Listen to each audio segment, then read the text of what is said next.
Hey, Patrick. Hey, Michael J. So we got a lot of stuff to cover this week. So much stuff that we can't even fit in a single episode.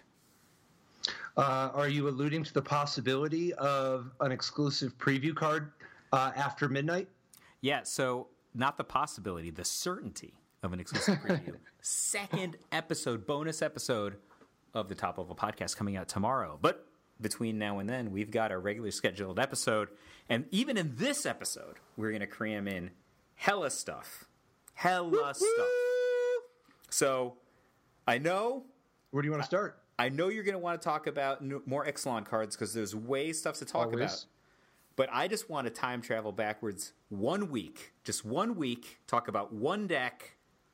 Robin Dolar's Blue-Black Control. The winner of Grand Prix Turin. And the only reason I want to talk about this one deck, just one deck.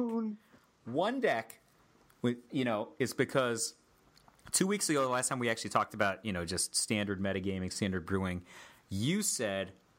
I being Patrick Chapin in this case, I would play a black-blue control deck featuring the Scarab God. Robin Dolar, go. Yeah, I mean, this is, dear Lord, is this a man after my own heart. This is the deck. This is what I would play.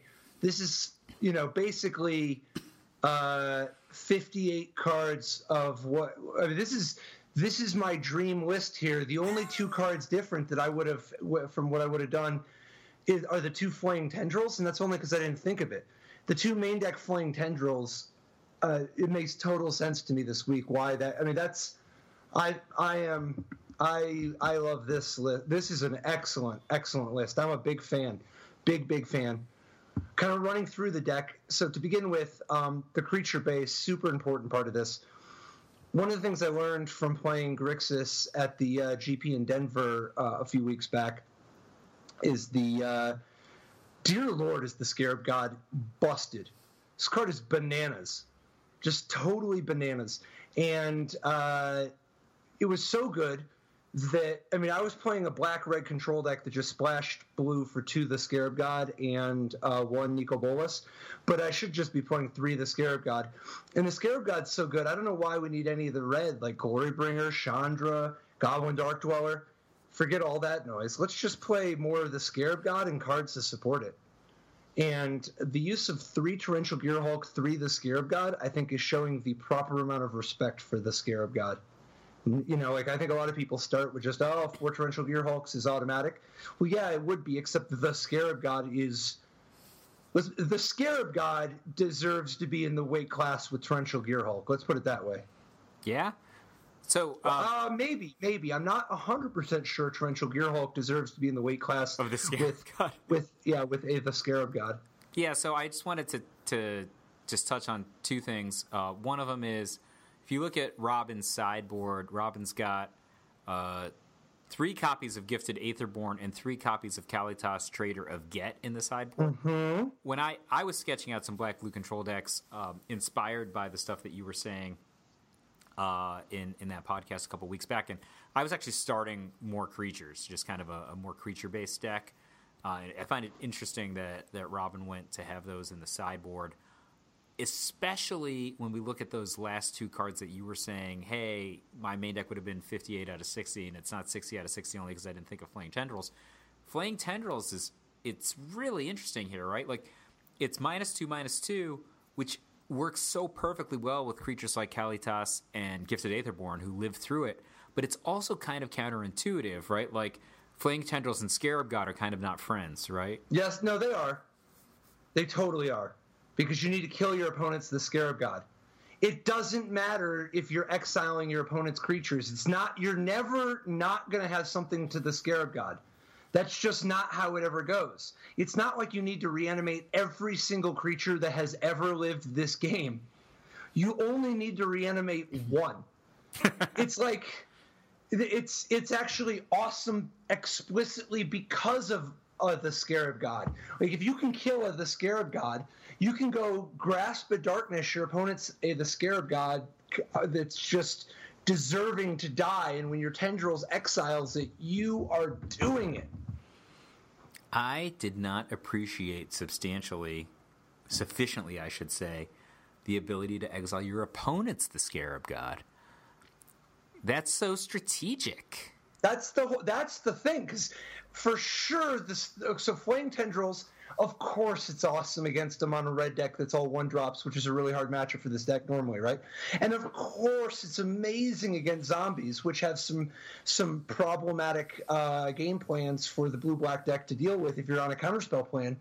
But the fact that you can cash it in against the Scarab God to actually get real value out of your sweeper, that's the part that I'm just like, yes, so jealous. That was so smart. And I love, by the way, the Gifted Aetherborn Kalatas being in the sideboard for this week. I think that the Grixis version was relying on Chandra and Liliana, and it was like, okay, you need to make sure that you have enough creatures to get back with your Liliana. And I also just did not appreciate how much the Scarab God was everything you could need for ending the game. Right? So, like, if you're in for a penny, you're in for a pound with the people like Gifted Aetherborn and Kalatas. Like, you might as well use a bunch so that their removal gets used up. But if you're not going to use them, you don't want to be playing just like 3 or something if you can for the Gifted Aetherborns. Kalatas is so good you could, but I actually thought that even by the time of Grand Prix Denver, we were starting to swing back to a place of the counterspells being better. And for this week, super, super, super big into making sure having counterspells to be good against the ramp decks and being able to essence scatter people's Whirler Virtuosos and being able to just play that sort of a game plan. I think that Kalatas we could also afford to pull back just slightly because the sheer volume of people who are playing the God Pharaoh's gift decks, it's not that high, and you're already so good because of the Scarab God to start with, combined with the ability to actually keep the God Pharaoh's gifts off the table a little bit, combined with Flame Tendrils' ability to actually suppress the graveyard from them. So I'm a huge fan. I think this is a super smart build. Even all the way to the mana base. I like the discipline of playing 3 Choked Estuaries. Like, I think that you really want to have your land coming into play untapped. And it's not so much just that, like, obviously early on, Choked Estuary is just a total free roll, but it's not the worst to have your Choked Estuary be able to come into play untapped later. Because if you just look at what are the number of times that I draw Choked Estuary off the top versus what are the number of times where I have it in my opening hand, I actually like the 4th Sunken Hollow over the 4th Choked Estuary here. And I definitely do not mind playing 0 colorless lands here. You like the 9th Swamp and the 6th Island over the 4th Choked Estuary as well? Oh, God. I would love to say yes, but in my heart, I know that when I look at this, it's so hard for me to imagine only playing the 6 islands. Darn. Yeah. Well, as much as I love the discipline, I don't think I would be disciplined. I would just play I think I would just play a 4th Choked Estuary over the 8th Swamp. The 8th Swamp? Well, I'm sorry, the 9th Swamp. Swamp. I would see myself cutting some swamps here. One of the things Not multiples. I would only cut 1. I think that with 4 Grasp, 4 Fatal Push, 2 Flame Tendrils, it's just so much more important to be on the black early. And when you stutter on blue, you can make the disallow so much money later anyway. But when you stumble on black, it's the window for being able to successfully Flame Tendrils falls off a cliff. Oh, I mean, the value of Gifted Aetherborn, if you can land it on turn 2 in a deck like this, is so dramatically different than any turn past turn 2. Whether you decide to cast it or not, right? Just the ability to cast it is I think the defining feature. I guess in support of your idea and obviously this very successful Grand Prix winning deck by Robin Dollar, I tried the other end of the Grixis spectrum myself. I'd played a blue-red deck, just testing it out. It's like, I'll be so smart Goblin Dark Dweller, and Torrential Gearhulk all have so many 187s. And it works out a decent amount, but Goblin Dark Dweller is so badly outclassed by the Scarab God. And my God, if you ever fall behind, if they're reanimating your Goblin Dark Dweller or your Torrential Gearhulk with the Scarab God, you are in trouble. Just in case you were wondering. You are in lots of trouble. So this deck is, swoon. I'm a big fan. This is dope. All right, so you want to move on from the past to the future, to the world of dinosaurs and pirates? Yeah, I think that there's some cards in the set that are natural considerations for this blue-black control deck. To start with, at the top of the list, Opt. Blue for an instant, scry 1, draw a card. Opt, one of the old favorites. Oh, yeah. That was, Opt was such a defining / controversial card. Do you remember the debates between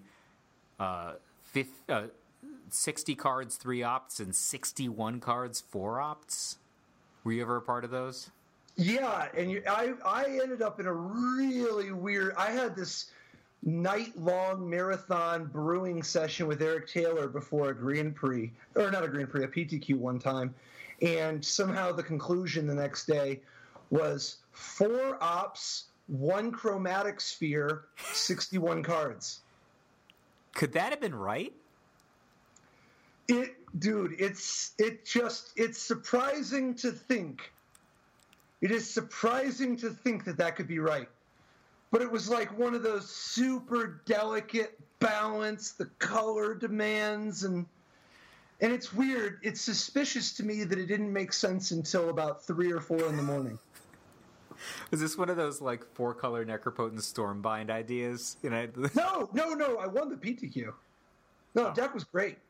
But, Why am I laughing? It sounds like it was a great idea. But, I just don't think that the 61st card being a chromatic star necessarily made the biggest difference one way or the other. But, my God, did we spend a lot of time debating that part? Oh, man. But, let me ask you this question. Did you know what the first card to sideboard out every time was? It was definitely not chromatic star. No, I did not sideboard out chromatic star. So let's talk about Opt for a second. So Opt is an instant that costs you, and it has new text. This text is different than the original text. Well, no, the old text is still there. It's just now in italics. Scry 1. Look at the top card of your library. You may put that card on the bottom of your library. Draw a card. I think this card is going to be... I was actually assigned the preview of Opt, I think, when it first came out in Invasion, way back when. I think it's 17 years ago now. I thought it was going to be a whiz-bang 4 of in most of the blue decks in Standard, and it was.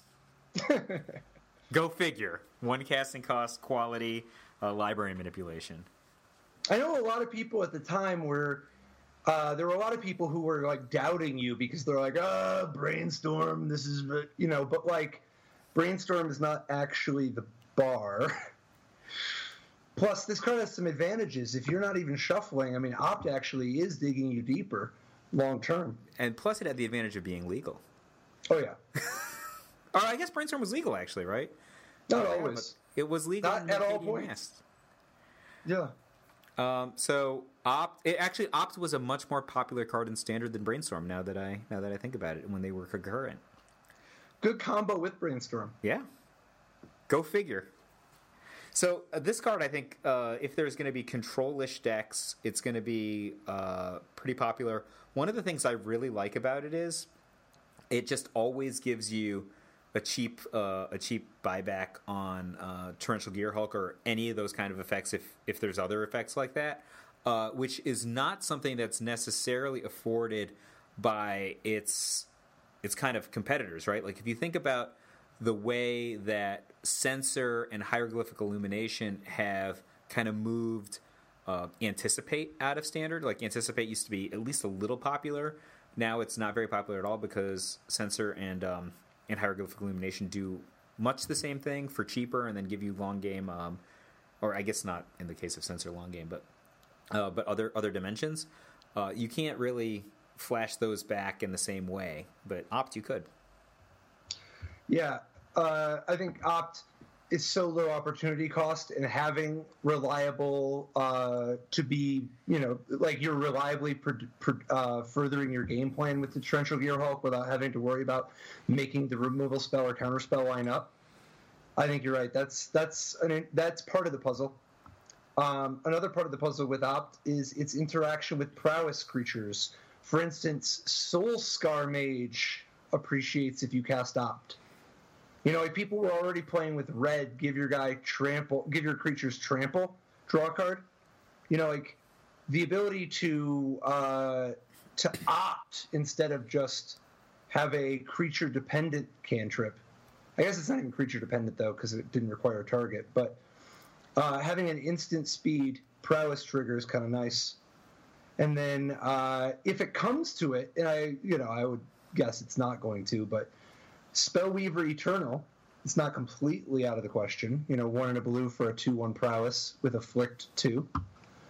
And it's a zombie, in case you care about that. And then there's that, it's not strictly prowess, but that Sphinx, that whenever you play, when you play the sorcerer instant, it becomes a 4/4 flyer. A 3/3 flyer. Oh, that like statue thing. Right. And then, of course, Bloodwater Entity. It's probably not going to be enough, but if you're just in the market for more prowess stuff. So, point being, all these different prowess triggers are it's nice having such a good, efficient way to trigger that stuff. There's another card that seems to have come back for only a U that I think might be worth talking about.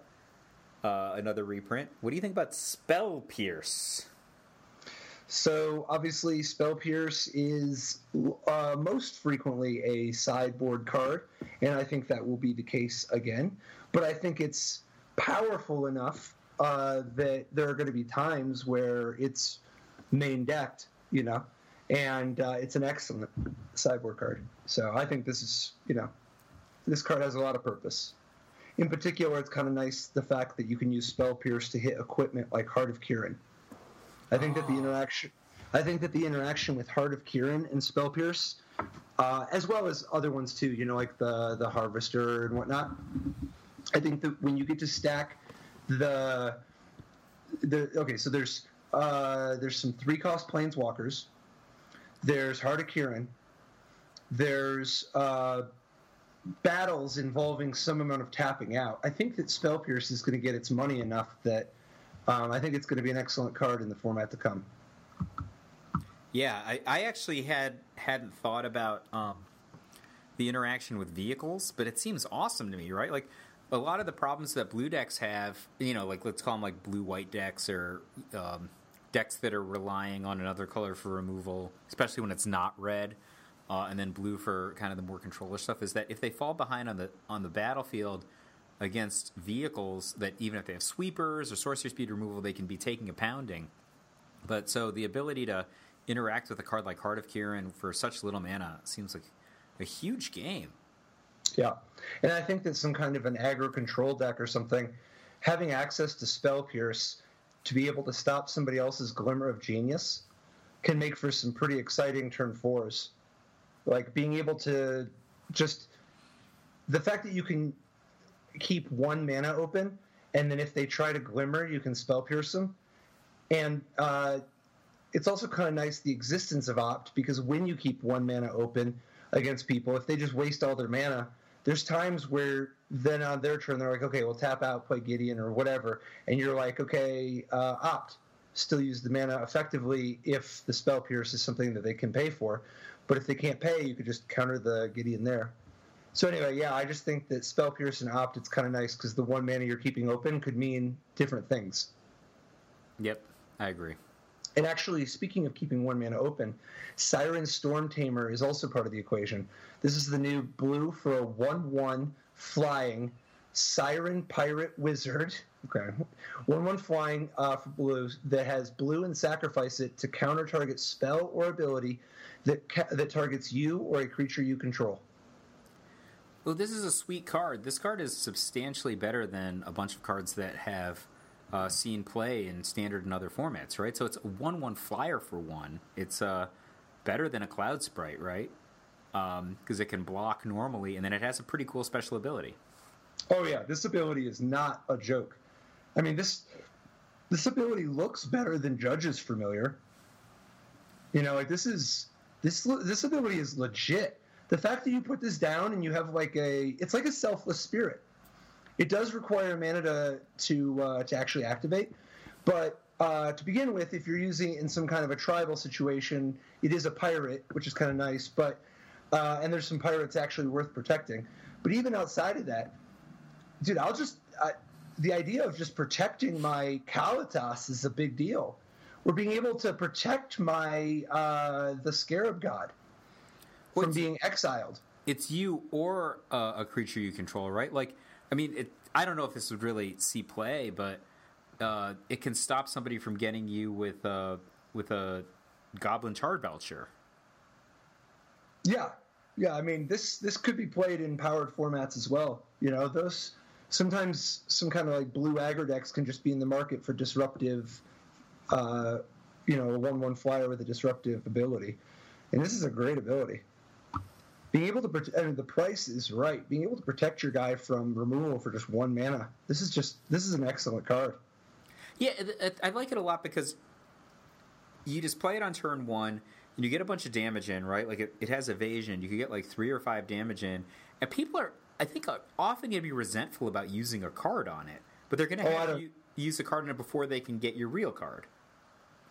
Yeah, I do think, though, that this is the type of card that people are going to wrongly just jam into decks. Just because, like, a bunch of 1/1 flyers have been used doesn't mean that you should just be playing 1/1 flyers for no reason. The key to playing these 1/1 flyers is purpose, whether it's tribal synergies or hit triggers like a Biden Athasa or piracy.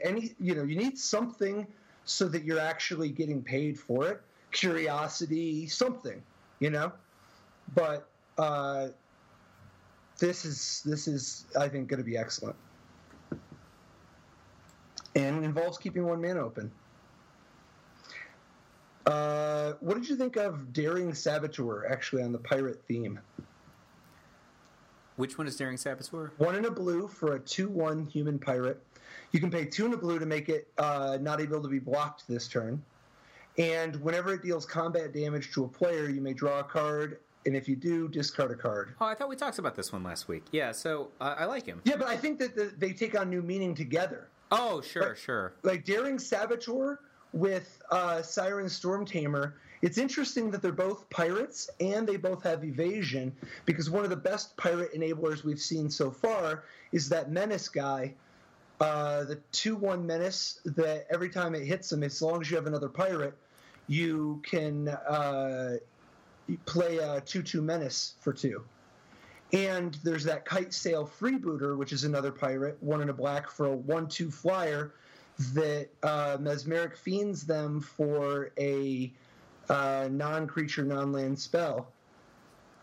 That's a lot of different a lot of different evasion pirates.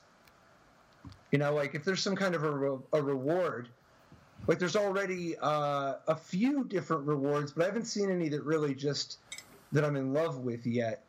But like where like if you've hit your opponent with 1 or more pirates this turn, or 2 or more, or like for instance, there's that Admiral Beckett Brass, which I hope is not good.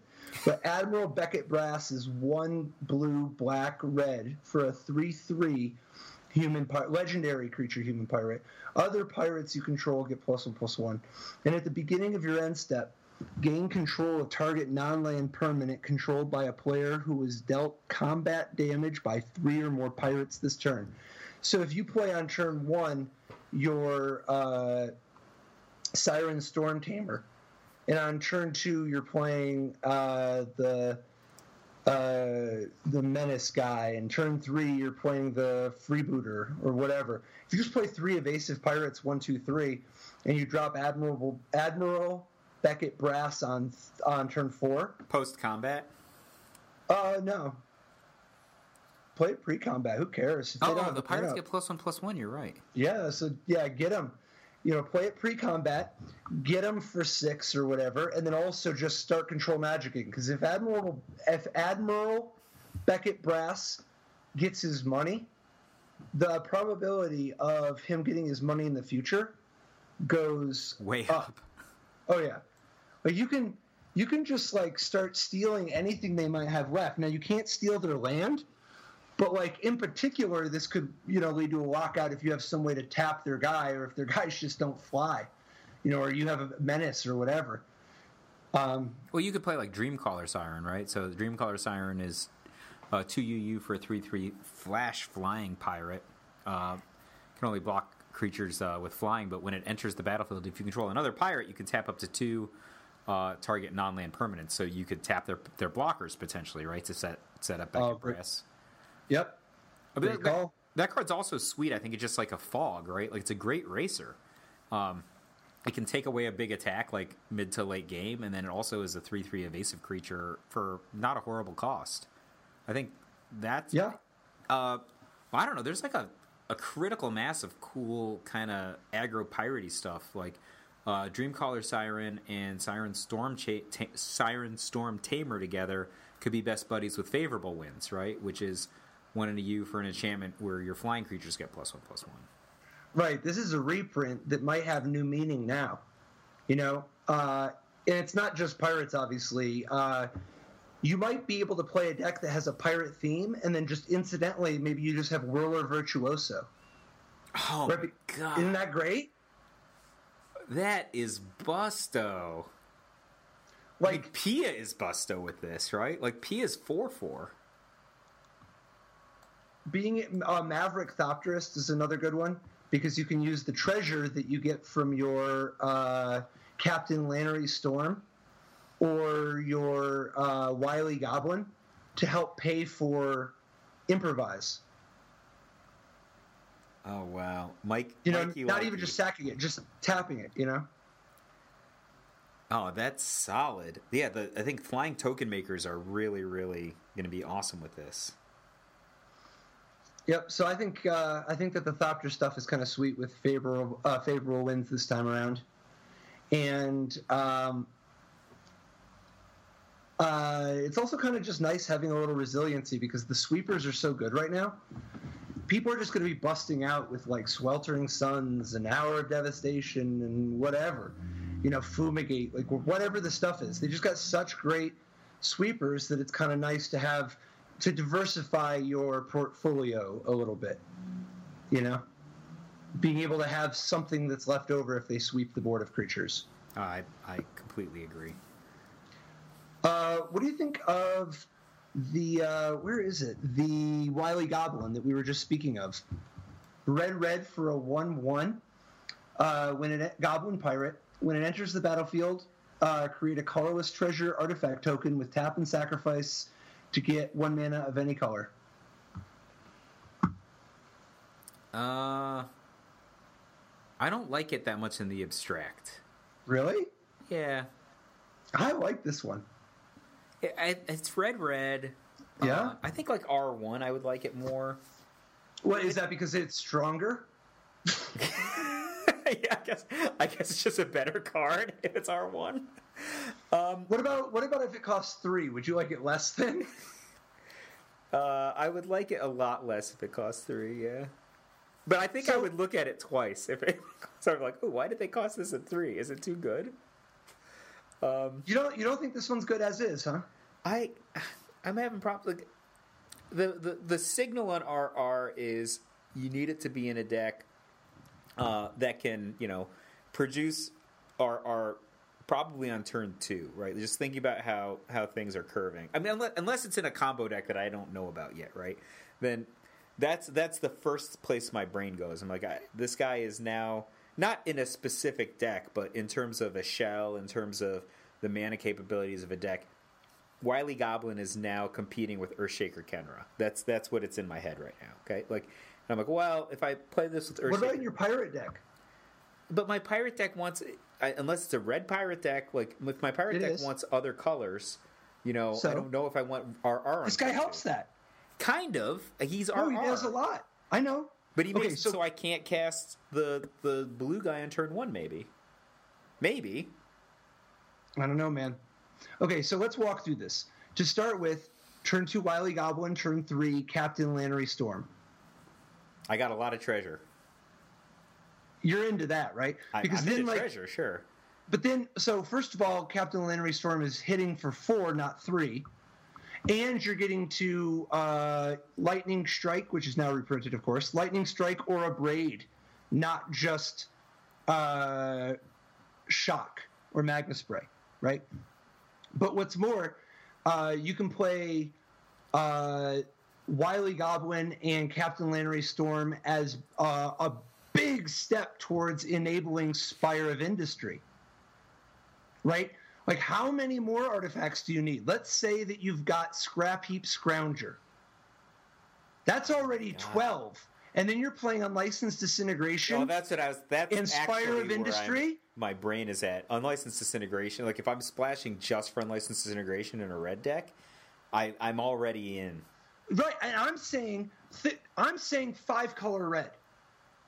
5-color red. Because you play 4 Captain Lannery Storm, 4 Wily Goblin, 4 Aether Hub, 4 Spire of Industry, and 4, if you want it, I don't know if you even want it, but if you end up playing a bunch of pirates, you could play some of that unclaimed territory. But, like, you can just play 5-color red. You play a mono red deck, you can even still use the Ramen Up Ruins. Seriously, why not? Like, I don't know that you really want to play 12 5-color lands because you already have 4 Wily Goblin and 4 of the Captain Lannery Storm. But the ability to be, like, once you're like, okay, well, my mono red deck has access to Unlicensed Disintegration, Spell Pierce. Spell Pierce is great with these treasure guys, right? I mean, it's spectacular if you go, like, Mountain, Wily Goblin, and you have, like, a treasure, and your opponent's like, oh, I have this, like, crazy big turn, like, I'm going to cast, I don't know, Spring to Mind or something. You're like, Spell Pierce your Spring to Mind. And they're like, what? You could play Blossoming Defense. You could play having access to Fatal Push seems pretty good. Even if you've got Unlicensed Disintegration, I think the interaction with Treasure and Fatal Push is just so good.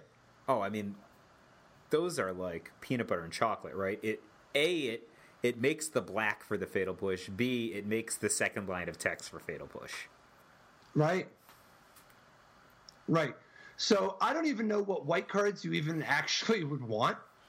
But if you end up wanting any, I mean, I don't know. That seems appealing. And I don't know that you even need to be so fancy. Because, like, let's imagine you end up just Grixis, right? You could play Spire Bluff Canal real cheap. Right? Like, Spire Bluff Canal is a real low ask only land for that, right? Sure. So, and I don't know that you would want to, but if you end up finding anything in white, same thing for the other way around, with Inspiring Advantage. But, like, at a certain point, you might even be able to, and this is, you know, this is going to start getting into the spot where there's a little more volatility, but, like, Toolcraft Exemplar hits like a ton of bricks. Well, I mean, at this point, you've got, like, 8 treasure makers. You could play Toolcraft Exemplar. What's the Apprentice? The Kurt Ape guy? Inventor's Apprentice. Inventor's Apprentice is easier if you're already on the red plan. Yeah, it's super easy. Patrick. Yeah. Now, you asked a few seconds ago about what you might want to do if you were going to add white, not just red. And I don't know if this is something that you would definitely want to do with the kind of cards we're talking about so far, but it's definitely going to be something that somebody wants to do. And they made like 3 or 4 cards just dedicated to this in red and white. I think we'd be remiss in not talking about Huatli, Warrior Poet. So, Huatli, Warrior Poet, 3 red, white for a legendary Planeswalker Huatli. 3 starting loyalty. You can +2 it to gain life equal to the greatest power among creatures you control. You can 0 it to create a 3/3 green dinosaur creature token with trample, and you can minus X it to deal X damage divided as you choose among any number of target creatures. Creatures dealt damage this way can't block this turn. So what's your take on this one? I think, like, we had to talk about it because all Planeswalkers are meant to be awesome, but I'm not feeling this guy. It doesn't feel that awesome to me. The baseline to me is 5 mana for a 3 loyalty Planeswalker that's basically going to put a 3/3 into play in the first turn, and then you cross your fingers. That's an expensive way to get a 3/3 into play. Huh. See, I thought that the part of the scenario of imagining yourself putting Huatli Warrior Poet in your deck is that you're planning to be able to go drop Huatli, those 3 creatures can't block this turn, attack, you're dead. So it's a 5 casting cost Falter. Well, no, that's just one of the options, because it's also Arc Lightning. Right? Like, you can go, I'm going to deal 1 to that and 2 to that. But you can also do, I'm going to deal 1 to your guy that I'm going to deal 1 to your 1 to the guy that's actually important that was blocking, so that I can attack and kill your Planeswalker, and I still just have I have somebody that can block on defense.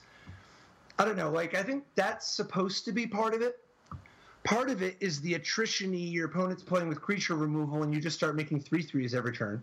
Because that's not bad, right? Like, that's like Gideon, right? Like, 3/3 with trample every turn is a great get on a 5-drop.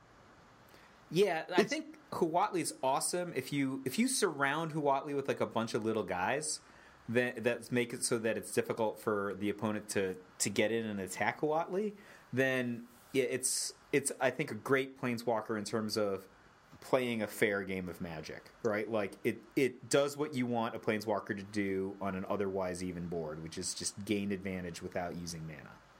And if you just drop Huatli against a red deck, right? Like if you're like, okay, I did nothing on turn 1, I played some stuff, they're tempoing me out, but I lived till turn 5.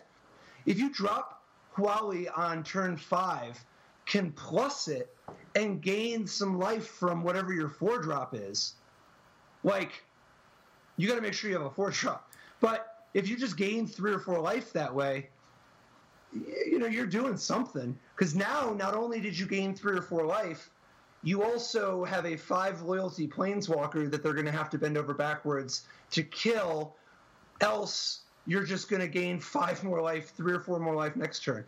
And heaven forbid you get into a spot where you can drop the Warrior Poet and actually just go real big.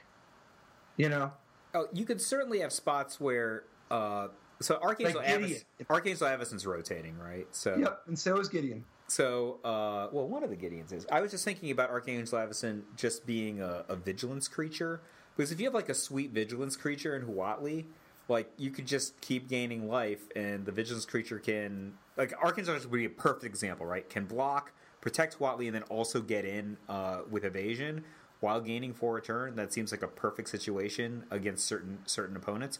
But you're gaining so much loyalty, right? You're like 3, 5, 7, etc. Then you're just going to spray them with the Arc Lightning when you need to get to the spot you need to get to. Yeah, so I think this one's okay. It's just really tough when it costs the same amount as Glorybringer. But I think this one's got potential. I think that a lot of people are going to underestimate this one, and I don't think that it's necessarily format defining like some previous Planeswalkers. But I think this one is it's going to end up coming down to the value of playing 3/3 dinosaurs every turn. Like that, how much does that actually complete? How big of a trump is that? Is going to be a big part of the equation. And how often are you actually able to create situations where being able to falter your opponent makes for a big turn? So my objection to Huatli Warrior Poet, at least initial objection, comes from the fact that it's printed in the same set as Regisaur Alpha, right? So, but it's weird because I think Regisaur Alpha and Huatli Warrior Poet are probably friends. So it's tough because they're the same casting cost, though. So yeah, but I think Huatli is going to be in some decks that don't have green. You can mix them but like I don't think you need to. They can work together well. I mean, obviously, Regisaur Alpha giving your dinosaurs that you're making from Huatli haste is a big game. And obviously, Regisaur Alpha is already just like, I mean, what the hell kind of a Broodmate Dragon is this? This card is... So like, this is just a full tank of gas. This it's an excellent card, right? Like, and it's weird that it's the rare. But yeah, Regisaur Alpha is 3 red-green for a 4/4 dinosaur. Other dinosaurs you control have haste, which you don't even need this line, right? Like, when Regisaur Alpha enters the battlefield, create a 3/3 green dinosaur creature token with trample. So you get a 4/4 and a 3/3 trample, and the 4/4 gives the 3/3 trample haste. So it's 7 you're getting power, 3 of which is trample haste. Yep, spread across 2 bodies. Plus, the 4/4 is now a lord, so that your other dinosaurs, and there are some great dinosaurs to give haste to in Magic. You know, like that's not necessarily nothing, but like being able to, you know, like for instance, the Carnage Tyrant is the most obvious one to me. The 4 green. 7/6 uncounterable trample hexproof. I think that's a 5/6 for the ages. Turn 5, you play Regisaur Alpha, get him for 3, right? Yeah. And then Carnage Tyrant, boom, get him for 14. But the fact that Carnage Tyrant is uncounterable, and then you're giving it haste, and it already has trample, and it has hexproof, I think Carnage Tyrant is the real deal anyway. And I know. Outstanding card against blue, right? Like, can you imagine playing a deck that is like relying on magma sprays and harness lightnings and abrades and censor and disallow and supreme will and essence scatter and negate and torrential gear hulk? And this card is bigger than Hour of Devastation, bigger than torrential gear hulk, can't be countered by their 20 counter spells that they play, can't be burned. Even if they're playing black, they better be playing Doomfall. And that's one of the reasons why I like black, is the access to stuff like Doomfall and discard in general. But I think this card is going to mess some people up. This is one of those cards that is a easy sideboard card, but it's also totally legit main deck. Oh, I think this card's quite powerful. Do you remember when we were losing to Scragnoths? I mean, just like on a relative basis. We weren't losing to Scragnoths. I was playing a Scragnoth in Survival Recur. Yeah? Oh, yeah. I just wanted to beat the people who lose to Scragnoth. I mean, I will just concur with you. Carnage Tyrant has got a heck of a lot of text on it, including 7 power for 6 mana, a very respectable amount of toughness for combat purposes. And I think hexproof is probably the best word on that card. I mean, it's not just that this card is 3 times the power of a Scragnoth. It's also Autumn Willow was probably it's one of the most popular answers for best creature in Magic at the first Pro Tour. This card is a lot more than an Autumn Willow. It's an Autumn Willow. You don't have to pay to put stuff on if you want, and it has trample, and it can't be countered, and it's just almost twice as big as an Autumn Willow. It's just 7/6. Can you imagine Isan Shade, the look on Isan Shade's face when you just play a Carnage Tyrant? And then you like it would just die to balance, though. So it might. I mean, it could also die to Wrath of God. There are a lot of things it could die to. But I think Regisaur Alpha looks great, and I think that Carnage Tyrant looks great. So my position when I was talking about Regisaur Alpha against Huatli Warrior Poet is just from a cynicism standpoint. If you're just going to think about 5 mana and the conversion of 5 mana into a 3/3 dinosaur, I'd rather have, for 1 turn, the 4/4 Lord than the 3 loyalty Planeswalker. Because I feel like that the Planeswalker might go away, or it's going to go away, at greater rate than the Regisaur Alpha's actual body. But obviously, if you keep it around for 3 turns, it's way better to have Huatli. Here's one for you. Your plan is turn 3, Gideon 3, turn 4, Chandra, turn 5, Huatli. That's my plan. I guess Gideon is I guess Gideon and Chandra can help hold the floor, right? Yeah, and they're both excellent cards on their own. Yeah. And it's nice to be able to get some creature action for you to gain some life besides just the dinosaurs. And I don't know, I'm just always interested in keeping an eye open for that type of stuff, like when there's a nice curve, a nice progression of the Planeswalkers in some way, if you want to dodge creature combat. Do I have blue in my deck, or am I just red-white? Or do I have green? I assume you don't. I don't know if you have green. Maybe you do. What do you think about, actually speaking of green in the deck, what do you think of Gishath, Sun's Avatar, which is 5 red, green, white, legendary creature dinosaur avatar. So it's 8 mana for a 7/6 trample, vigilance, haste. And when Gishath, Sun's Avatar, deals combat damage to a player, reveal that many cards from the top of your library, put any number of dinosaur creature cards from among them onto the battlefield, and the rest on the bottom of your library in a random order. So I was a little cynical about this card to begin with, just because it's so expensive, right? It's 8 to begin with. But if you look at it, it's not as bad as that might sound, because it's like R and then, comma, 5GW, but it's like 7 power of haste. So it's like a fireball for 7 for 8. And then there's all this other text. Like if you look at it like that, it was like, oh, this card is a little bit more interesting than just like some incredibly expensive card. Just if you're playing it, as an 8. Now, an 8 is expensive any way that you cut it. But, you have to be playing a lot of dinosaurs to get the card advantage from it. But, I don't know. The vigilance is really relevant. I think the vigilance is very relevant. Like, haste is always relevant. But haste is what makes it awesome, right? I mean, if it didn't have haste, I wouldn't even talk about this card. Right.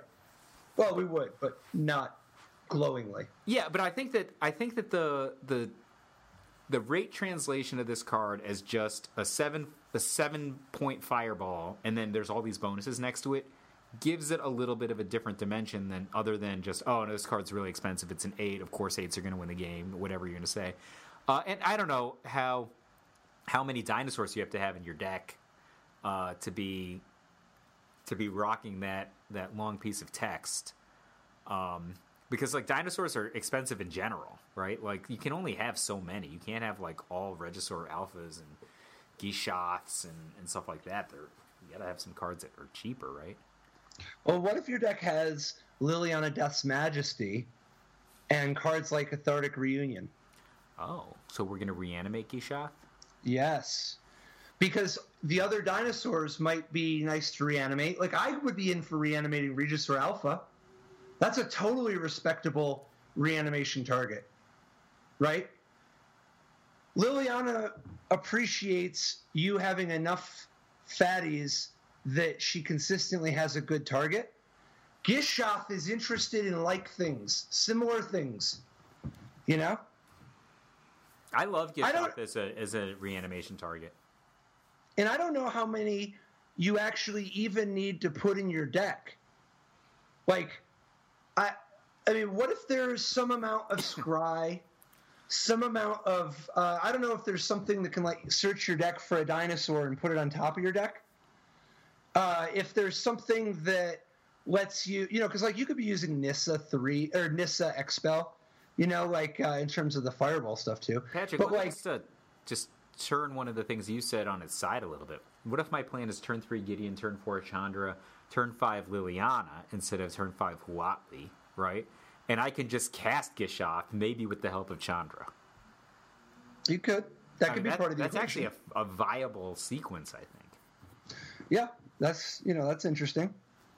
And it's possible that you're able to play some amount of stuff, like even just little stuff that adds up, like Drover of the Mighty, which is 1 and a green for a 1/1 human druid that taps for mana of any color, and it gets +2/+2 as long as you control a dinosaur.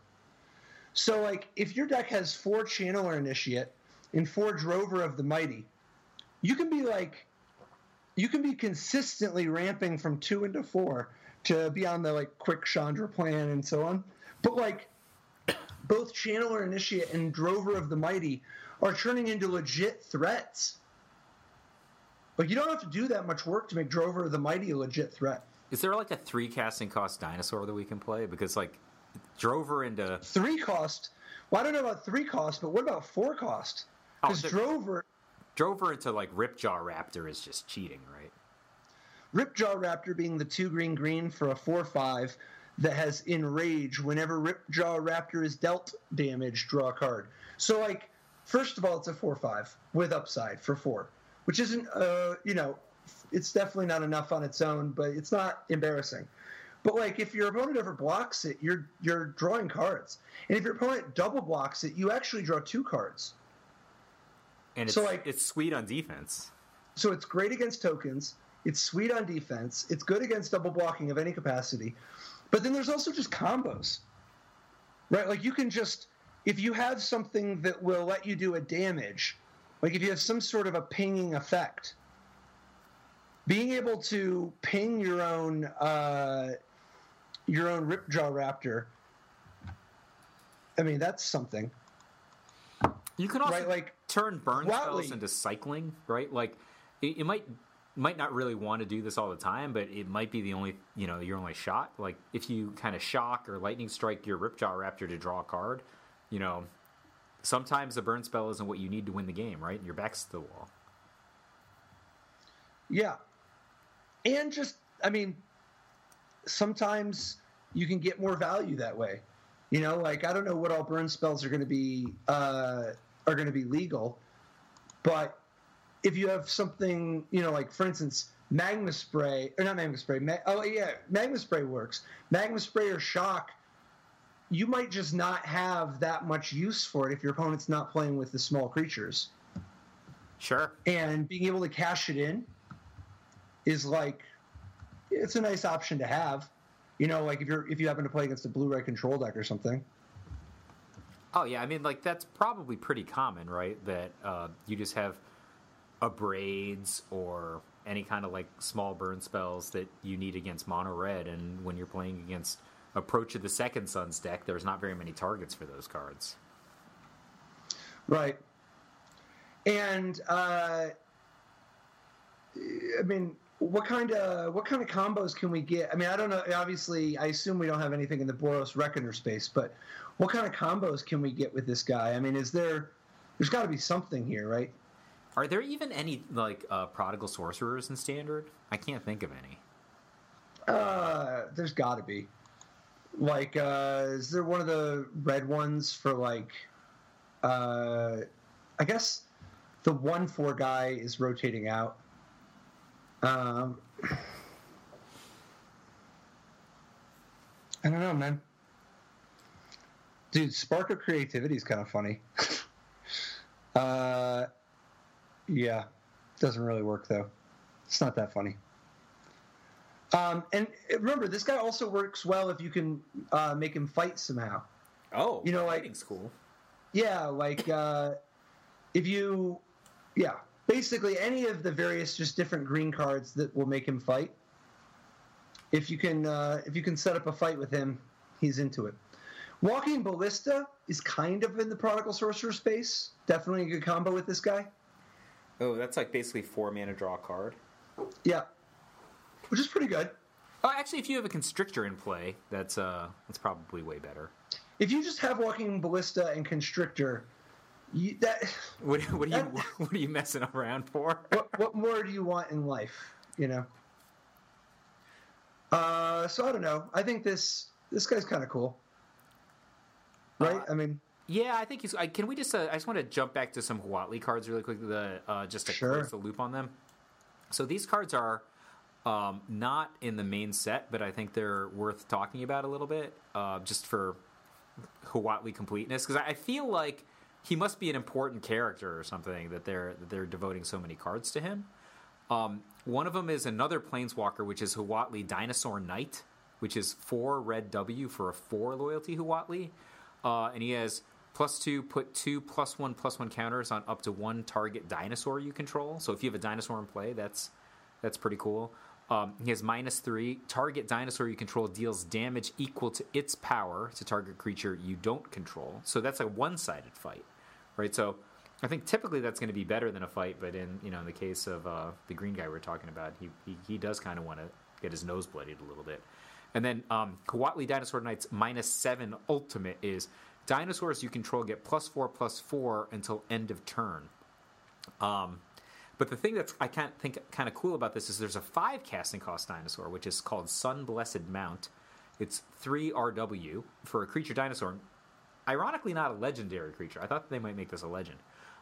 It's a 4/4 for 5. When Sun Blessed Mount enters the battlefield, you may search your library and or graveyard for a card named Huatli Dinosaur Knight, reveal it, and then put it into your hand. If you search your library this way, shuffle it. So, this is that mechanic that they've been doing on so many of the pre-con deck cards, and I think this is the pre-con Huatli. But it's just where they want to make sure that the Planeswalker is showing up in the game, so they make one of the cards able to tutor it up, and then they want to make sure that there's Planeswalker action, even though they don't want the Planeswalkers to just completely take over the way that some of the Mythic ones do, and so I think this Huatli is a lot more modest when it comes to constructed. Do you think it's much, much worse than the 5 casting cost Huatli? Like, I can imagine wanting this card, though. Like, if you have a lot of dinosaurs, like it's got some. It would blow my mind to want to play this card in constructed. All right. I love the art on the Sun Blessed Mount. I think that might be adversely affecting my judgment.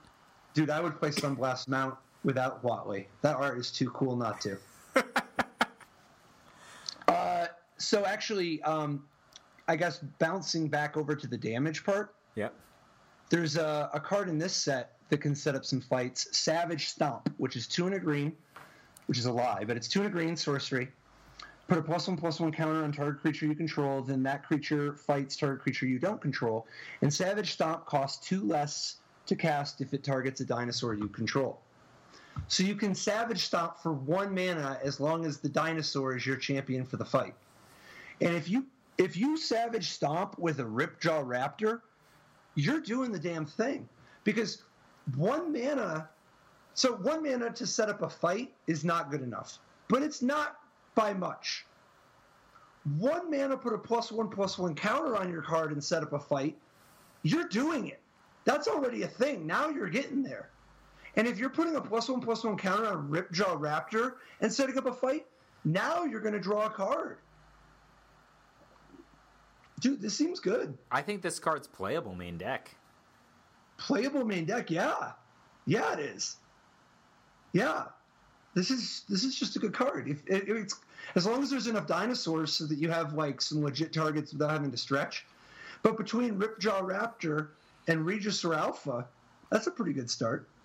And it's not like you can't play this card on something else. It's just below rate then. I think that this card you want to play in a deck that's got more than 12 dinosaurs, probably. Right? It's pretty bad if you're paying retail for it. It's not good. It's not good. But it's not the worst in the world. I mean, it's a sorcery. I have to do it sometimes, but I'm almost never happy playing a 3-mana removal spell. Right? I just don't like it, and I'm like, all right. Dude, it's upside, though. +1/+1 counter. Yeah, but it's not good. Unless it's with one of the dinosaurs we want to use. Then it's really good. Or at least it's pretty good. And dude, what about your beloved Burning Sun's Avatar? Why is he my beloved Burning Sun's Avatar? You were just singing his praises. I was just I put some more thought into this, and I'm like, well, would I rather have this or a combustible Gear Hulk? Dude, you can Burning Sun's Avatar your Ripjaw Raptor. And you can give your Burning Sun's Avatar haste with your Regisaur Alpha. I mean, I just feel like whenever I do stuff like that, like flashback, Subaltering Sons with my Goblin Dark Dwellers, I just invite my opponent to use their Magma Spray to finish it off. And I feel like this is the same thing. I don't want to use my Burning Suns avatar that way. I feel like maybe Burning Suns avatar might be best friends with Gishath Sun's avatar. I guess they're both avatars. They're both. Are they like? There's a few avatars. So, like for instance, there's a white one also. Waking Sun's avatar is 5 white, white, white for a 7/7 dinosaur avatar, and when it enters the battlefield, if you cast it from your hand, destroy all non-dinosaur creatures. Wow, that is a creature for a deck that likes to cast Approach of the Second Sons, right? Like, what do you mean? I mean, like it's a big wrath, and it's expensive. Okay, yeah. I don't know that you want to play with this Approach to the Second Sons. No, the kind of deck that likes that would like this. See, I was thinking that you more want to play it with just. I mean, you could, but you could also just play it with some ramping. It's too bad that it's so weird that it doesn't work with Gishath Sun's avatar. I mean, I get it, but man, it is weird to have both of those cards and their avatars, and they don't. But maybe they're enemies. Who knows? What do you mean? If you cast it from your hand, yeah, not your deck. Oh, so when Gishath hits them and then it turns it over. I see what you're saying. I think maybe that would happen in testing. They're like, maybe this is too powerful. Yeah, it's just hacky. What do you think about Wakening Sun's avatar, though, as just like a card you can just play? Just straight up. Not even like, oh, it's my control deck's victory condition, blah, blah, blah. But no, more like just like a chroma or something where you're just like, this card is so good that I just want to do this. Well, it's 8 mana for a 7/7 creature that doesn't have any durability once it's in play. Its effect is awfully powerful, right? That's true, probably more than half the time. But my guess is right now the composition of Standard, which is where I'd start with this card, is too fast for this creature. Like I just can't. I mean, do you want this card against like the Earthshaker Kendra deck or the Winding Constrictor deck? Right, like probably. Yeah, probably a little slow at the moment, unless they reveal some kind of a tribal payoff for dinosaurs that is like gives you a bunch of mana to cast on dinosaurs or something. Yeah, that would be where I'd see this, because it's not just that it's so expensive; it's that you have to cast it a certain way, right? Like you can't do something tricksy like with Liliana to get it in play. Yeah. But actually, there's a much easier to get into play dinosaur in white, Kinjali's Sunwing, which is 2 and a white for a 2/3 flying dinosaur. Creatures your opponent control enter the battlefield tapped. Awesome. Being able to get a cheap dinosaur for your dinosaur synergies. I mean, this card seems like it could do a lot for you, right? Like a 2/3 flyer for 3. That's not embarrassing. That's not the worst, right? And then being able to, like, shut down their haste and make Torrential Gearhulk's flash less devastating. And making it so that planeswalkers who make tokens are less able to protect themselves. This card seems pretty decent to me. Well, and if you've got dinosaur synergies, the fact that you can just go turn 2, make that green guy, the drover into this guy, you're like attacking. Now you're getting somewhere for 3 on turn 3, and then you're messing up their haste, messing up their ability to block. And it's got evasion itself. 2/3 flying for 3 is certainly worth looking at to begin with. There's been quite a few great creatures that are 2/3 flying for 3, and with abilities. Yeah, but this guy's got an ability, right? Yep. And one of his abilities is being a dinosaur. So, I think it's pretty cool. Yeah. Do you think this guy will see any play outside of dinosaur decks though? No. Like, remember, Thalia is rotating out. Yeah, but this card is so much weaker than Thalia in the abstract, I think. Like, really? Thalia messed up land. Yeah. and Thalia was actually deceptively hard to kill. Like, yes, there was a lot of ways to kill Thalia, but you couldn't, like, fatal push Thalia by itself, right? Like, you need some setup. But you can't. Same with Kinjali, though. But Thalia, like, won most of the fights that she got in on the ground. Like, you know. Yeah, but Kinjali wins most of the fights in the air compared to Thalia. Well, Kinjali has the superpower of not dying to magma spray. That's a pretty good superpower. I think that Kinjali... I don't think it's a controversial statement to say that Kinjali is a weaker card than Thalia in non-dinosaur decks. But I do think that Kinjali will see some play. Maybe it's not controversial. But I kind of feel like we got to teach the controversy here, man. Yeah. What do you think about Priest of the Wakening Sun? This is one that I've put some noodling into. It's kind of like a complicated card, right? Like, it's like, well, do I love it? Is it not good? Is it exciting? So this is one white for a 1/1 human cleric. At the beginning of your upkeep, you may reveal a dinosaur card from your hand. If you do, gain 2 life. And it has 3 white, sacrifice Priest of the Wakening Sun, search your library for a dinosaur card, reveal it, and put it into your hand, then shuffle your library. I'm into this card. Yeah. The fact that you could play with 1 Wakening Sun's avatar or 1 Gishath's Sun's avatar, you know, or just in general, maybe you're just interested in spamming Regisaur Alphas. I don't think you even need to have that big of a package as long as you can, like, relatively reliable be just gaining 2 life a turn from this thing and having the option to go get dinosaurs. I don't know that that's going to be the way that you have to play the dinosaur deck. I think there's a very good chance that this isn't the right way to play the dinosaur deck, but it might be the right way. I would definitely try it. I would definitely explore it. I was thinking about a couple things that you could do with Priest of the Wakening Sun. First of all, depending on matchup, you could just lay it out on turn 1 and then get some damage in, but certainly get some life out of it, which is just frustrating for some opponents. You know, obviously some people can kill it easily, but, you know, those who can't, you know, you got like a pretty good life advantage and, you know, just doop, get a little damage in. But one of the other play patterns you can have is to play it on turn 6 as a tutor, block their good guy, and then sacrifice it in combat before it dies, and then go get whatever sweet dinosaur you want. Yeah, and it gets you a lot more mileage out of some of these situational dinosaurs like Carnage Tyrant. You know, like the first Carnage Tyrant goes a long way in your deck if you can tutor it up. Because it's not that hard to have a 1-cost spell duck under permission, and then go get Carnage Tyrant, and you're in business.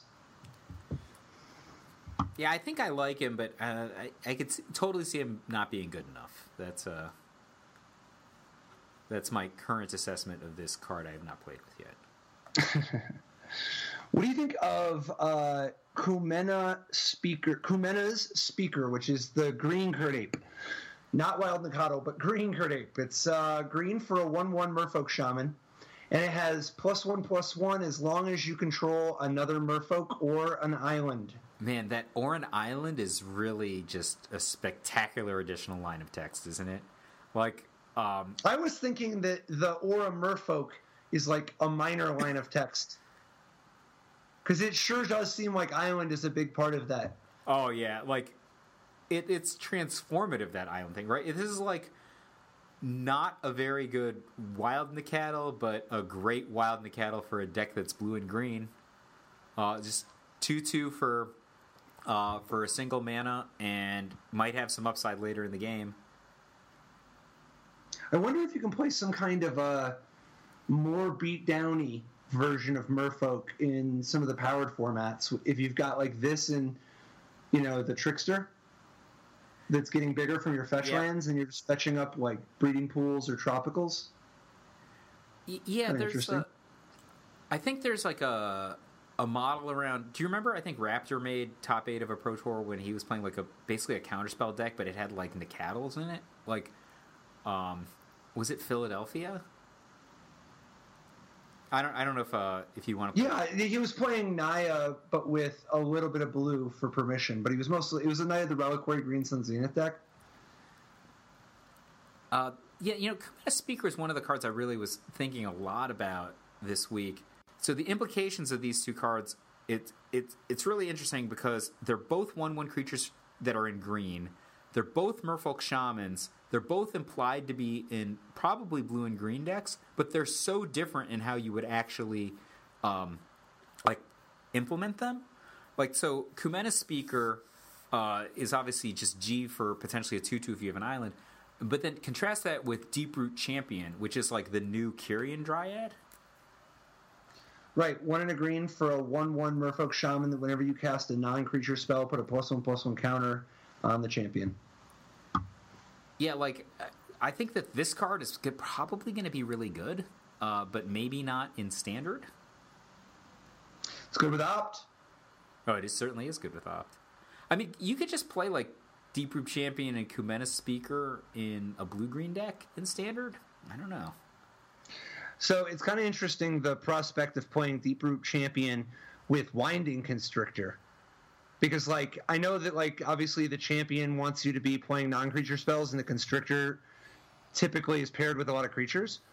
But, like, you could play Deeproot Champion and Winding Constrictor and still play, like, a fair number of other... Like, if you have Walking Ballista, and then if you've got some +1/+1 counter action from some of your non-creature spells, you know, like, I mean, Nissa would have been the right one, but, like, anything in that space, Savage Stomp also, Savage Stomp with, I guess there's no dinosaurs there, but Deeproot Champion seems to me like it's not out of the question to pair it with Winding Constrictor in a deck that has a few other Winding Constrictor combos. Like, maybe you just have Walking Ballista and Rishkar Pima Renegade. Like, if you've just got your 2s are Winding Constrictor, Walking Ballista, and Deeproot Champion, and your 3 is just Rishkar, and then you've got, like, Fatal Push and of just any kind of interactive cards.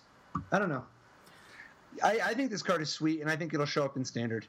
I was thinking maybe to play it in a deck that didn't have other explicitly creature types, you know, creature Merfolk Shaman or creature Dinosaur, but either cards that made creatures or other permanents. So let's look back at that curve we were talking about before, which is like turn 3 Gideon, turn 4 Chandra, turn 5 either Liliana or Huatli. If you start with turn 2 Deeproot Champion, like, that's kind of insane, right? You're like Deeproot Champion followed by Gideon, followed by Chandra, followed by one of those other planeswalkers. You're putting more permanents in play. In the case of Gideon, potentially Huatli, you're also putting creatures in play if you want them. That's Gideon itself, not like the old Gideon making a token, but, you know, it could be a guy, right, on offense. So, like, he has buddies, but they're not explicitly creatures, so he could be getting +1/+1. Jace, Cunning Castaway. Yeah, Jace Cunning. I think Jace Cunning Castaway might not be, but oh yeah, he makes a token. You're right. Yeah, right. Absolutely. And then also just cards like, I'm gonna say Oath of Gideon, but that's rotating, but something like that, right? Which are spells like instants and sorceries that just produce additional token creatures. Might be something like he's gonna have buddies. He's just gonna have an army, and he just keeps getting bigger. It's just like nudge, nudge, wink, wink. We didn't play any creatures. Maybe, yeah. I mean, that could be part of it. I think often these cards, the fact that he can win it on his own, reduces some of the pressure, the incentive to find ways to get lots and lots of creatures. But I mean, he's gonna be huge, right? Like, I want to play him with stuff like Opt, you know. Sure. The other thing that you could play him with, this isn't a Winding Constrictor strategy necessarily, but it could be in black-green, is you just play him on turn 2 and then just play a ton of removal, like black removal, maybe red removal, like just keep knocking blockers out of the way. He keeps getting bigger while you keep tempoing them. I think that seems like potentially really exciting, but maybe it's balanced on the head of a pin, that's all. I also, I could easily imagine this guy being quietly sick in some kind of a weirdo deck, like I don't know, just as an example, like imagine this with Paradoxical Outcome. Oh, right, yeah, because like right, like if you've got Paradoxical Outcome and then you just have like some equipment that costs 0 or ornithopter. Yeah, maybe some ones. 100 extra damage for no mana. Yeah. I don't know, some artifact with comes into playability, some enchantment, whatever the thing is that you're doing. I mean, I think that I think that could be sweet. Plus, you have all these cards in your hand now, so like you can like keep playing more cards. So yeah, I could imagine that. What about? Oh, I forgot actually. So we kind of jumped past it so fast, but on Wily Goblin. Oh yeah. One of the other things I like about Wily Goblin is the implied discount. Like you can play Wily Goblin and then immediately just play a 1-cost card, and then in Wily Goblin only costs you 1. But you also are able to set up things like turn 3, play a 4-drop in color combinations that don't often get access to that type of stuff. So he's like a delayed blast dark ritual. Can be. But I mean, like, the fixing can happen immediately. And, like, some of the cards are kind of sweet to play ahead of schedule. I mean, there's some stuff that's worth playing early. But even if your opponent kills the Wily Goblin, they can't really get out of it anymore. Like, picture an opponent who's playing a bunch of removal. They want to kill your mana elf, right? Like, picture you're playing some kind of a ramp deck. And obviously, a lot of the ramp stuff's rotating out, I get it. But, like, frequently relying on mana creatures against somebody who has a bunch of removal, that's a tough way to do it because they can just kill your mana creature. But if you play a Wily Goblin, now you actually have an artifact source for your acceleration plus a chump blocker. Yeah. You know what I like about him? At RR, you could just drop him with Chandra while increasing Chandra's loyalty. Yeah. It's just kind of turn 4 small thing. I mean, it's funny because Wily Goblin helps you get Chandra out on turn 3, but then helps protect Chandra when she's actually already out. Plus, you still have that 1 mana open to cast the Fatal Push or Spell Pierce on the splash. Yep. Yeah, I guess.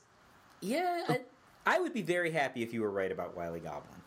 That's, I don't think it's insane or anything, but I think it's decent. Well, it's got places. More thought-provoking than I gave it initial credit for myself. Here's a weird one. I'm still trying to figure out how to make heads or tails of this one. Sunbird's Invocation, 5 and a red enchantment. Whenever you cast a spell from your hand, reveal the top X cards of your library, where X is that spell's converted mana cost. You may cast a card revealed this way with converted mana cost X or less without paying its mana cost. Put the rest on the bottom of your library in a random order.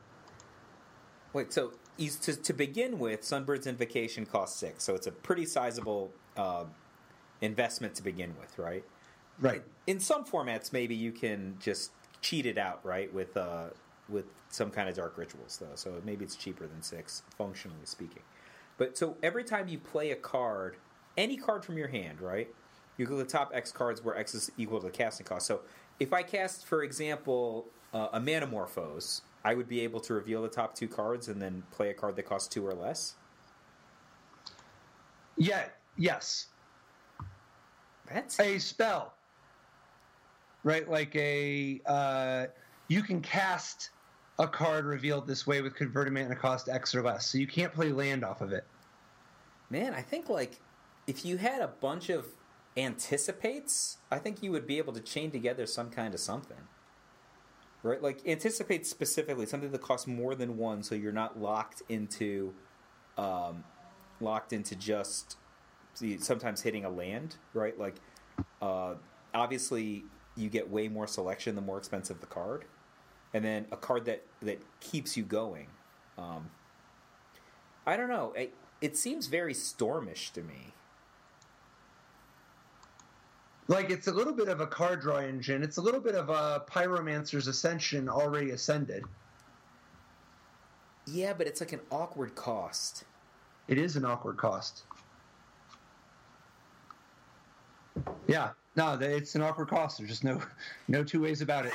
I feel like it could have a very powerful deck that was not consistent. That's what I'm looking at here. My first blush. Yeah. Like it's like like a storm deck or like a Teps deck, but like you don't know what's going to happen at the top of your deck. Like you invest all this mana to get it going, and then sometimes you just don't do anything. It's going to have exciting games, right? Like if you want to see somebody like top-mize the Bonfire of the Damned against Brian Kibler, it's going to give you games like that, I think. But it's also going to just stall a fair amount of the time, and you're going to be unhappy because you spent 6 mana and a bunch of cards to get it in play. Yeah, I this is one, as I said, I don't have an answer on this one yet. I want to see what other support there is in the format. This is just so weird of a thing. The fact that it scales so big, like once you start casting Gideon or Chandra or Quali, once you start just getting up into play, and remember, it also goes off of creatures.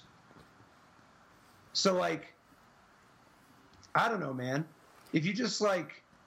But if your thesis is you're going to have expensive value creatures, and that's going to get you more expensive value creatures because you had Sunbird's Invocation in play, you could have just played expensive value creatures, right? Like, that Regisaur Alpha, that guy's just going to be money no matter what, right? He doesn't need help, right?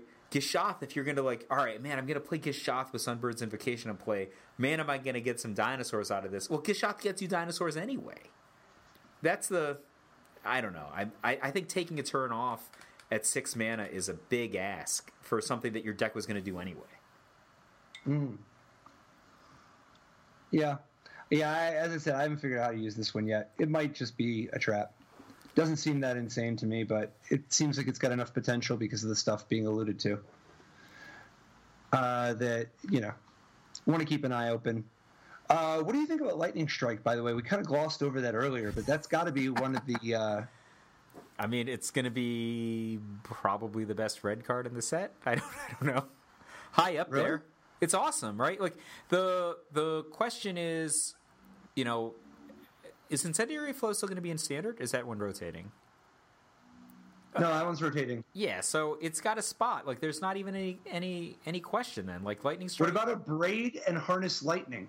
Well, I think... Those are pretty good competition, right? So, I think that the Control deck is going to want Harness Lightning and a Braid, and the Beatdown deck is going to want Lightning Strike and a Braid.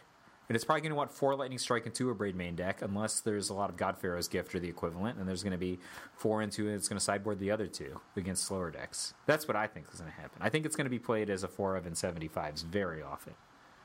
I also think that Lightning Strike takes on different meaning now that Grasp of Darkness is rotating out. Sure. I'm curious your thoughts on the Grasp of Darkness replacement, Walk the Plank. Yeah, and now that we've got a little bit more of the set revealed. I think, like, it will see play, obviously. I think the speed of the card is going to be unattractive. Everything else about it's pretty great. I think it's Double black is not trivial.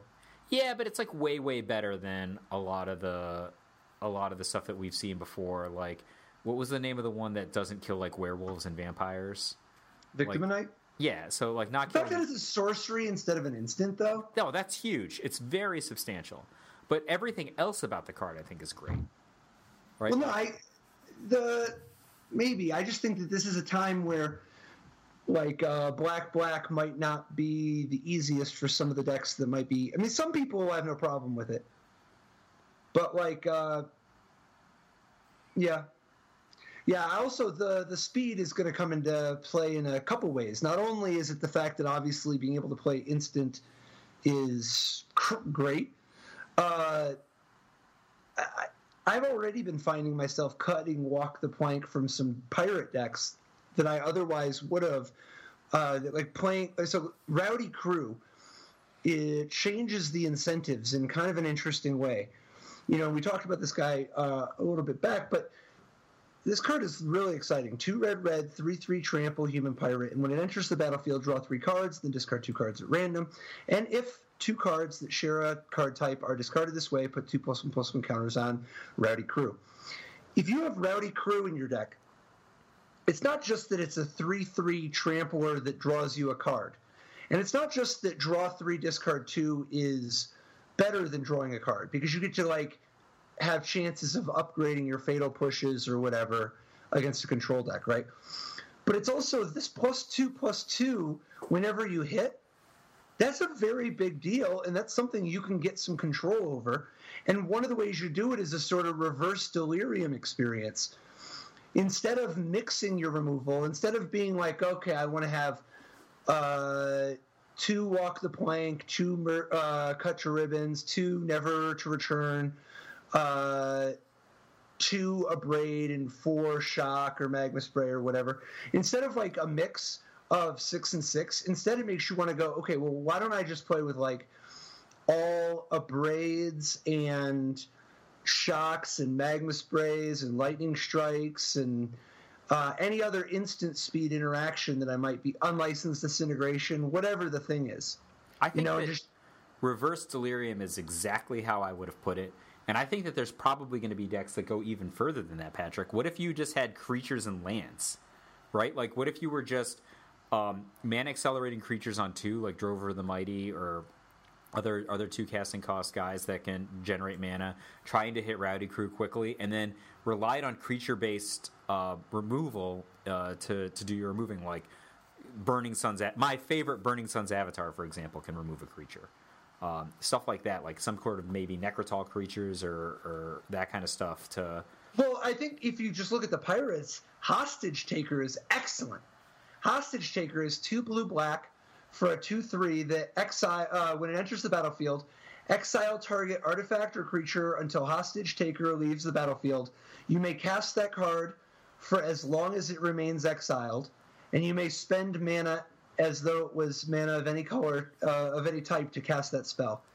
Now, notably, this card received pre-release errata. It cannot target itself. Otherwise, it's an infinite loop with itself. Okay. But that was... I assumed that there was just a late development change after the templating pass in which it was decided that you can now target your own stuff, because you wouldn't have needed the clause if it was only, if the card was just enemy stuff, and maybe they just decided at some point that they wanted to be able to reset your own enters the battlefield triggers or some kind of weirdo stuff.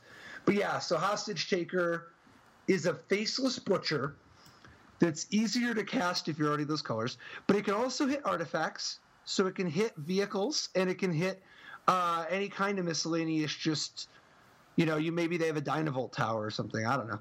But, like, you can cast the card, so you just very quickly gain the ability to steal, straight up control magic, whatever the thing is. That's so good. I think this card is excellent. Yeah, it's very Lord of Luxury. And once you've already stolen so you kill their guy and steal it, it's already a 3-for-1 at that point. And it may sound like that's a bunch of mana because you had to play their card. No, you didn't have to, imagine that you just imagine that you had a Necrotal that drew a card, and that card you just cast. What's awesome about this card is when they killed your Faceless Butcher before they got it back. So that this ungets it back, right? Well, they still get it back if they kill the Hostage Taker before they but if you cast the card, right? Yeah, if you cast the card, it's too late. He's converted. The hostage has Stockholm Syndrome. But, what's more, you can blink this guy after the hostage has been successfully recruited to be on Team Pirate. If you blink the Hostage Taker, you can get something else. Take another hostage. I like it. And this is fitting into your whole creatures that have spell-like abilities thing, Yeah, I think that's a possibility with Rowdy Crew, and I think it's at least something to think about when you're building it, because especially if you're going to be heavy into red, it's so difficult to control, the top of your deck or the texture of your discards. But if you just build your deck in a way that it can only do a certain thing, it's going to dramatically increase the likelihood of having a 5/5 Rowdy Crew. Yeah. Dude, Hostage Taker against Eternalize. Yeah? Ah. If you Hostage Taker people's the Scarab God, or the Scarab Godded token, or just hostage take the dinosaur token that somebody makes. I don't know. I actually just like the fact that Hostage Taker allows you to interact with the Scarab God, because the Scarab God is the stuff. All right, man. One more. We might as well talk about it. The elephant in the room. Overflowing Insight. 4 blue, blue, blue. Sorcery. Target player draws 7 cards. Is this the next Cruel Ultimatum? No. What are you doing with this one, man? I mean, there's 2 things you can do with it off the top of my head. One of them is I draw 7. The other one is I kill you. Right? Those are the 2. But I think you got to do a lot of work to kill somebody with this. Like, you would have played this in some kind of a Dream Halls deck, right? Sure, it seems superior to a Stroke of Genius in some ways. Or an Inspiration? Maybe. Yeah. I guess it's like a Tidings. Like a Tidings, I was very happy to tap out for 5 to draw 4 cards. It's 2 more than that, and I get 3 more cards. It's a big ask, though. It is a big ask. Like, it's not that I don't think that it could be good. It's just when you say this is the next Cruel Ultimatum, I think of Cruel Ultimatum. I asked. I didn't say like, I cast it, and my opponent's board is devastated. He has no hand, and I have the best creature in play. Like, that's what I imagine. I just think that this is very unlikely to be the primary thing. It's got options, it's got applications in that it's another axis, and if you just want to have a card that isn't your opponent's got ways to interact with the board, and you just play one of these and you draw tons of cards. It's got some utility. But there's a dime a dozen. The amount of ways to go over the top that are big, there's a lot of them. And there might be a little bit more of a market for this in some kind of a blue-green ramp deck or something. But I'm not overly optimistic. I think the single biggest flaw with this card is that the Scarab God is so absurdly powerful of an endgame. Every other endgame that is slower has to be held against the Scarab God. Well, if you're going to play attrition against the Scarab God, which is a potential thing you could do, right, then this is a card that helps in attrition fights, right? If your deck is full of a bunch of cheap interaction, I could see casting Overflowing Insight when you had more than 7 mana and being able to take 1 or 2 more actions. Like, but that seems really, really corner. I mean, I've played Tidings before, and I know you have too. I've played Opportunity before. And Opportunity obviously was an instant, but I mean, we can't always have nice things. Would it be out of the question to play 6 mana, draw 5? I don't know that would be out of the question. At sorcery speed? Yeah. I think it's tough. I feel like you can build your deck to beat certain decks, right? And that, the decks that I'm planning to fight with in main deck have cards like Earthshaker Kenra or Torrential Gearhulk, and I feel like both of those extremes are good against Overflowing Insight. Yeah. Yeah, this one's a little slow. All right.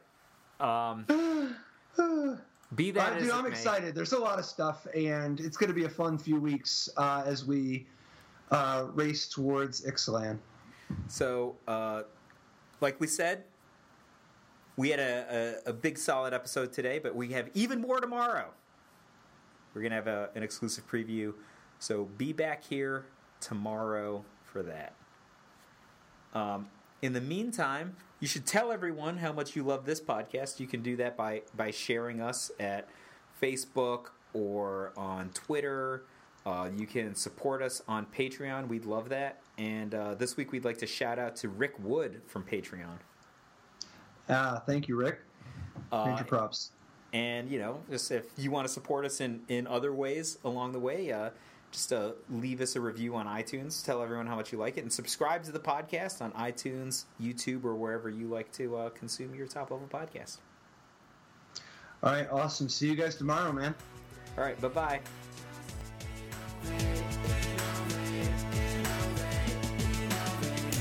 Life didn't work so great. Tried to play dredge for jail or hate. Ghostly prison waiting for my untapped phase. Your core trapped in amber stasis state.